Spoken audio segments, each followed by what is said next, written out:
bienvenue à tous. C'est un grand honneur pour moi d'être ici accompagné de Sandrine qui a accepté de faire cet exercice de présenter un petit peu comment l'IA de Scibids, de DoubleVerify, pouvait aider des annonceurs comme Engie à combiner plusieurs objectifs, à combiner plusieurs contraintes au service de notre planète et au service du média. Mais Sandrine, est-ce que vous voulez nous présenter un peu le groupe Engie ? Oui, bonjour à tous. Alors, je suis Sandrine Georges et je suis en charge de la communication commerciale pour le marché du B2C chez Engie. Alors, Engie, vous le savez sans doute, c'est un fournisseur de gaz et d'électricité. Vous le savez peut-être moins, mais c'est le premier fournisseur d'électricité verte en France. Et chez Engie, on a aussi le métier d'accompagner les clients pour consommer mieux et moins. Alors, consommer mieux, ça veut dire consommer de l'énergie plus verte. C'est pour ça qu'on ne propose à nos clients que des contrats d'électricité verte. Ça veut dire aussi les accompagner pour consommer leur propre électricité solaire en les aidant à installer des panneaux solaires sur leur toit. Et consommer moins, ça veut dire les aider à réduire leur facture d'électricité et leur consommation d'électricité. Et ce, grâce à des services qui peuvent être très simples et gratuits, des services pour suivre leur consommation en kilowattheure et en euros, des services pour mieux piloter leur radiateur pièce par pièce, qui on l'a mesuré, leur permettent de faire 18% d'économie d'énergie. Et puis des solutions peut-être un petit peu plus complexes qui vont jusqu'à la rénovation énergétique de leur logement. Et c'est ce pourquoi on les accompagne, des aides financières jusqu'à l'installation de leur nouveau système de chauffage, par exemple. Une belle mission, en tout cas, bravo pour prendre ce challenge à bras le corps et nous accompagner là-dedans. Vous présentez peut-être un petit peu DoubleVerify pour ceux qui ne connaîtraient pas. DoubleVerify, c'est une solution de vérification basée autour de l'authenticité des publicités, de l'achat, de l'investissement média que vous pouvez faire. Les 4 grands piliers de DoubleVerify sont la visibilité, la gestion du contexte de diffusion pour s'assurer que en tant qu'annonceur, vous sachiez exactement où est-ce que vous diffusez et que ce soit en cohérence avec votre message et votre positionnement, non fraudulent bien sûr, et dans la géographie que vous souhaitez adresser. En 2024, les grands sujets que DoubleVerify a voulu apporter au marché ont été portés par l'intelligence artificielle. On reviendra sur ça un tout petit peu plus tard, mais l'intelligence artificielle comme un outil pour automatiser les prises de décision, non pas sur des règles de gestion, mais sur des décisions dynamiques en fait, en fonction des différentes données qui sont à disposition. Et donc ça permet d'améliorer la protection, la performance, d'être un facteur d'innovation et étendre toujours ces solutions vers des nouveaux canaux. Une des façons de le voir, c'est de dire, voilà, DoubleVerify, c'est là où je viens, donc c'est un petit lapsus, mais DoubleVerify va vous aider dans la protection en amont, en filtrant ce qui est moins bon, et puis vers la performance, en aidant à sélectionner quelles sont les meilleures impressions selon les contextes, les KPI que vous voulez. Et dans ce contexte-là, Scibids est une technologie qui est mise à votre disposition, à disposition des annonceurs pour permettre de mieux contrôler, de mieux personnaliser les stratégies d'achat.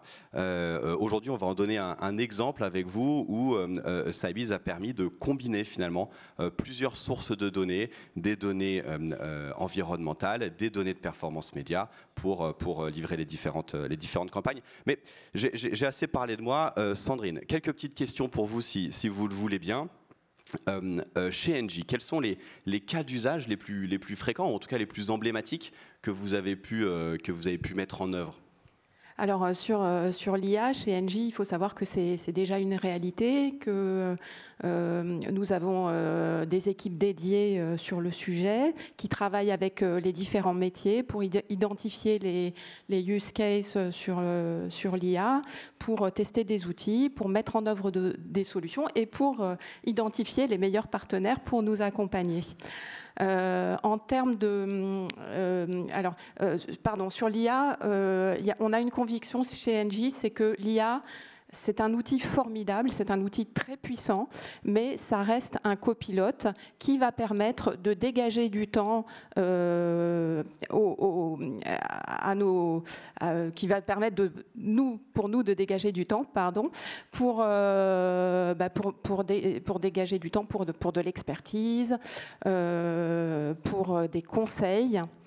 Donc c'est l'humain qui reste le pilote. Alors, quelques exemples en marketing.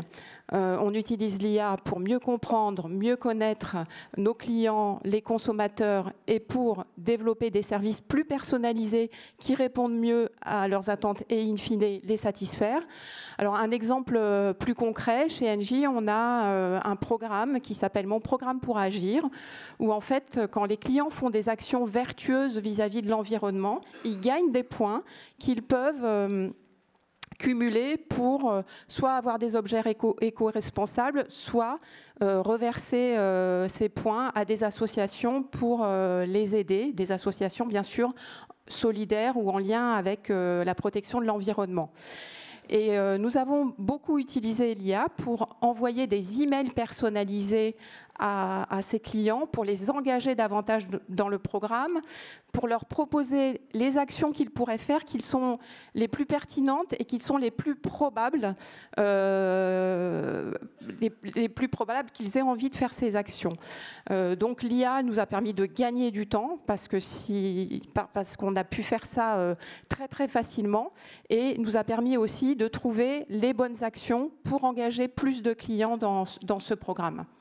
Une forme de gamification finalement de la bonne démarche, emmener les gens avec cette logique de points pour qu'ils aient envie. On voit très bien la notion de gain de temps aussi, parce qu'envoyer tous ces emails à la main, ça aurait été extrêmement compliqué, pour ne pas dire impossible. Tout à fait.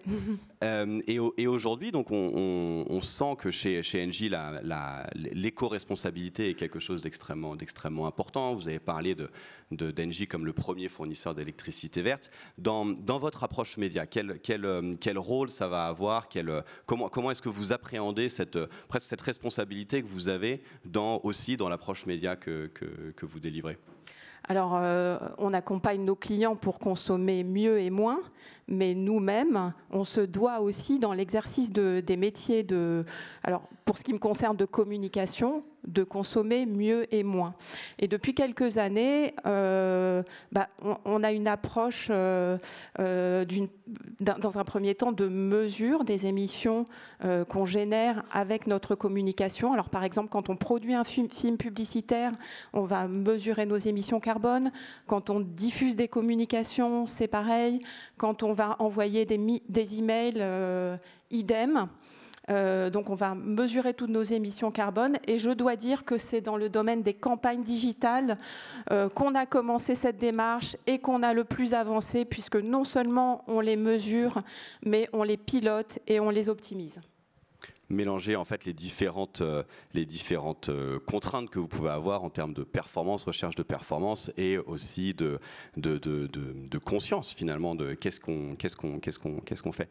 Ça nous amène assez naturellement vers le cas qu'on a fait ensemble en fait, Scibids, DoubleVerify et Engie, où on a fait ce travail d'essayer de mieux comprendre, mieux calculer quel était l'impact de vos campagnes médias. On s'est appuyé sur la solution d'Impact Plus pour faire ça, et réussir in fine à presque ménager la chèvre et le chou, où on voulait en même temps réussir les campagnes médias, avoir des KPI qui soient satisfaisants, qui répondent à vos enjeux business, mais aussi avoir cette logique d'optimisation des gaz à effet de serre, enfin des équivalents gaz à effet de serre. Ça, c'est les différents objectifs qu'on a pu recevoir en fait de votre part, le brief. Et en termes de dispositifs, Scibids, c'est vraiment positionné au cœur de ce dispositif, intégrant les différentes données qui venaient tant des plateformes pour comprendre quelles étaient les données de campagne auxquelles on avait accès, réconcilier ces données de campagne aux données d'Impact Plus, donc aux données environnementales, et ensuite la proposition de valeur de Scibids est de pousser directement dans les plateformes d'achat des modèles d'achat, des modèles d'enchères qu'on va venir mettre à jour régulièrement en pilotant toujours ces différentes contraintes et objectifs. Le résultat, c'est quelque chose que je trouve assez intéressant. C'est bon, non seulement on a travaillé pour réussir à fournir cette proposition de valeur, mais c'est surtout en termes d'équivalent GES, donc d'équivalent de gaz à effet de serre, qu'on a réussi à avoir un vrai impact. Les différents chiffres que vous allez voir sur ce cas sont intéressants. Premièrement, on voit une réduction très forte, supérieure à 60% des gaz à effet de serre émis, donc c'est un impact très fort, tant d'un point de vue budgétaire que d'un point de vue de pure diffusion, sur le nombre de vues qui a été complétées. Et ensuite, et c'est peut-être ça qui est intéressant, c'est de voir la corrélation finalement entre un investissement vertueux vers des contextes qui sont plus vertueux, plus sobres finalement, et la qualité de la diffusion. On a pu voir que les taux de complétion moyens avaient augmenté, on a pu voir que le coût à la vidéo complétée avait été aussi amélioré, en tout cas piloté. Donc on voit assez bien dans ce cas d'usage la capacité de l'intelligence artificielle pour vraiment ménager la chèvre et le chou, ménager plusieurs KPI, plusieurs contraintes de diffusion au service d'une mission qui nous a été donnée par notre annonceur Engie. Sandrine, est-ce que vous avez un petit mot à partager avec nous pour conclure cette session ? Oui, alors ce que je trouve super, c'est que grâce au partenariat qu'on a eu avec Scibids et avec Impact Plus, on peut piloter en effet nos gaz à effet de serre. Mais surtout, ce qui est intéressant, c'est qu'on ne doit plus choisir entre l'environnement et la performance, et on peut allier les deux, et on le voit dans ces résultats, et ça c'est formidable. Merci beaucoup Sandrine.